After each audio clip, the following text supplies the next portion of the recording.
The legal team for the now suspended Attorney General Ken Paxton said today was a good day for their client.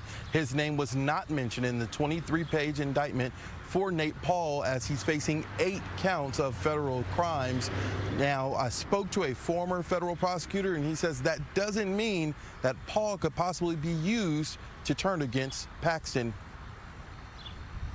Nate Paul, the real estate investor at the center of the impeachment investigation of Texas Attorney General Ken Paxton, appeared in federal court Friday.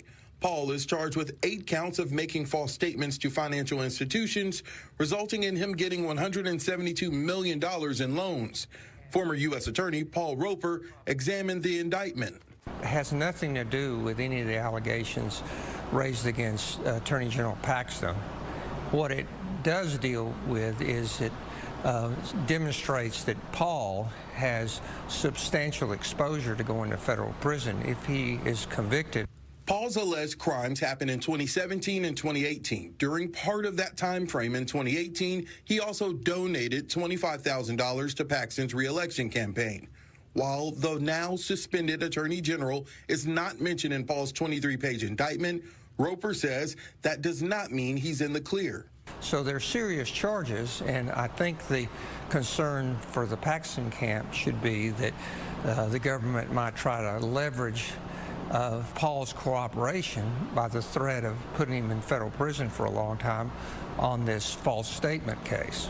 It's important to note there is no indication that the FBI is investigating Paxton on the same issues that led to his impeachment. The AG's attorneys, Tony Buzbee and Dan Cogdell, pointed to that in their statements. Buzbee saying, quote, "The charge against Paul evidently has nothing to do with Attorney General Ken Paxton. Nothing whatsoever. That should speak volumes as to how weak this impeachment effort is." Court documents say Paul allegedly tried to secure loans by submitting false bank statements, inflating his assets. This image is a screenshot Paul allegedly sent showing that he had $14 million in the bank. Investigators say the true account summary showed Paul only had $12,000. The impeachment case against Paxton accuses him of taking bribes from Paul and giving him access to FBI documents the feds did not want Paul to see. Earlier this week, Paxton's legal team called those claims a drive-by shooting to politically assassinate Paxton.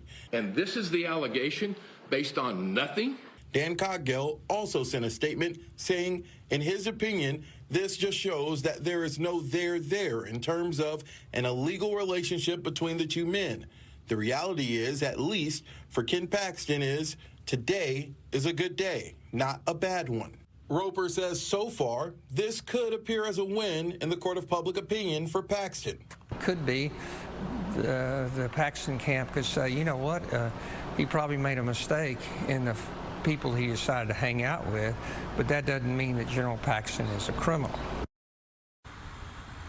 Again, it's important to note, Ken Paxton was not mentioned in this 23-page indictment. The only federal investigation that we know of involving Ken Paxton is when he was indicted back in 2015.